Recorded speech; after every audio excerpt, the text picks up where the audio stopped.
পুজো করতে যে আমার অনেকটা লেট হবে তা আমি বুঝতেই পেরেছিলাম। তাই সকালবেলা ঘুম থেকে উঠেই সাবুটা ভিজিয়ে নিয়েছিলাম।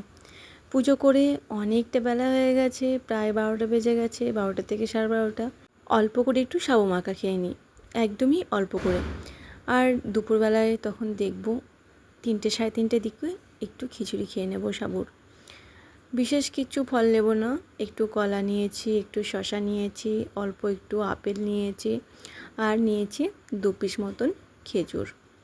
খেজুরটা দিলে বেশ একটু মিষ্টি মিষ্টি হয় খেতে, তাই আমি 2টি খেজুর নিয়েছিলাম।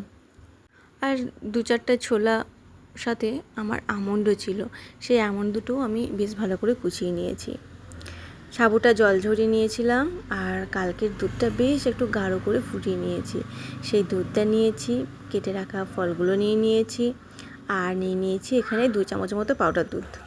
এটা যে কি শান্তির একটা খাবার সেটা তোমাদেরকে বলে বোঝাতে পারবো না। আমার খুব ভালো লাগে এই সাবু মাখাটা খেতে। তো দুধটা একটু বেশি হয়ে গেছে বলে একটু পাতলা হয়ে গেছে। এই সাবু মাখাটা যে আমার কি পছন্দের সেটা তোমাকে বলে বোঝাতে পারবো না। ছেলে এসেছে স্কুল থেকে, তাই ওকে বলছি 2 চামচ খাবে, ও তো নাক ছিটকে পালিয়ে গেছে।